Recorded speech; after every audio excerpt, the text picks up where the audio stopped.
First of all congrats అండి. అక్కినేని ఫ్యాన్స్కి ఒక ఫుల్ మీల్స్ ఇస్తున్నారు మీరు ఈ మధ్య. ఎందుకంటే అక్కినేని నాగార్జున గారు కానీ, లేదా అటు చూసుకుంటే నాగ చైతన్య గారు కానీ, మీరు కానీ, లేదా అఖిల్ గారు కానీ వరుసగా మంచి హిట్లతో ముందుకు వెళ్తున్నారు. వాళ్ళకు కూడా ఎప్పుడెప్పుడు వస్తాయి సినిమాలు అని చెప్పి వెయిట్ చేస్తున్నారు. రీసెంట్గానే సుప్రియన్ మర్చిపోయారండి. సుప్రియ గారు కూడా మన ఆ డెకాయిడ్తో మంచి హిట్ కొట్టారు ఆమె కూడా. అయితే ఈ సినిమా నేను ట్రైలర్ చూశాను. ట్రైలర్ అయితే చాలా బాగుంది. ఈ సినిమా చూస్తే మీ రోల్ అయితే చాలా అంటే సీరియస్ మోడ్లో కనిపిస్తుంది. ఆ రోల్కి మీరు కన్వర్ట్ అవ్వడానికి డైరెక్టర్ గారు చాలా కష్టాలు పడ్డారంట. అంటే మీ బాడీ లాంగ్వేజ్ కానీ, లేదా మీరు మాట్లాడే విధానం గురించి కానీ, మిమ్మల్ని చూపించడానికి కానీ ఎన్నో జాగ్రత్తలు తీసుకున్నారంట. నిజమేనా? అని నేను అనుకోవట్లేదండి. ఎందుకంటే మేమంతా ఈ ప్రోమో ఇంటర్వ్యూలు చేశాం కదా. ఆ క్వశ్చన్ ఆయన్నే అడగాలి. కానీ నేను మాత్రం మేము బాగా బిగినింగ్ నుంచి బాగా ట్యూన్ అయిపోయాము. అండ్ తను ఎందుకంటే నాకు కథ చెప్పినప్పుడు నాకు విపరీతంగా ఆకట్టుకుంది.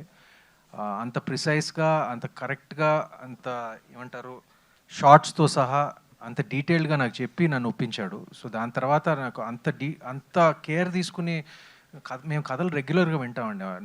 నాకు నచ్చే maybe about 5% of the scripts నా దగ్గరికి వచ్చే స్క్రిప్ట్స్ కానివ్వండి, నాకు బహుశా 5% అంతే.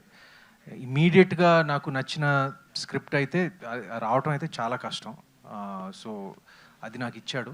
అండ్ నేను తను ఫాలో అయిపోయానండి పూర్తిగా. మేము ట్యూనింగ్ అంతా బిగినింగ్ నుంచే జరిగింది. అండ్ ఏమీ పెద్ద ప్రాసెస్ లేకుండా, పెద్ద ఏమంటారు డిస్కషన్ లేకుండా జరిగిపోయిందండి మా మా మా ట్యూనింగ్.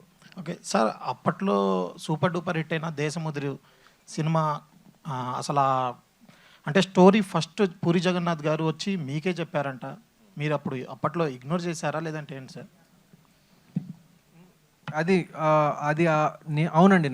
నాకు 2 సినిమాలు వచ్చిన సినిమాలు, వదులుకున్న సినిమాలు, హిట్ అయిన సినిమాలు 2 ఉన్నాయండి.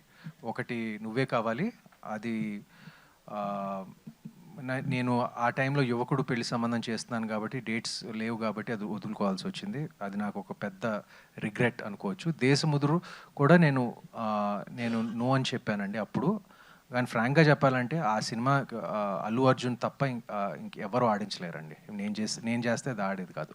ఓకే, ఫైనల్గా మీ బెస్ట్ ఫ్రెండ్, మీ క్లాస్మేట్స్, మీరు అప్పట్లో బాగా కలిసి తిరిగారు మాజీ ముఖ్యమంత్రి వైఎస్ జగన్మోహన్ రెడ్డి గారు, మీ ట్రైలర్ చూసి ఏమన్నా చెప్పారా? బాగా చేస్తున్నారు మీరు, ఇంకా బాగా ఇంప్రూవ్మెంట్ అయింది అని చెప్పి ఏమన్నా? లేదండి, ఆయన చూడలేదు. సాయి గారు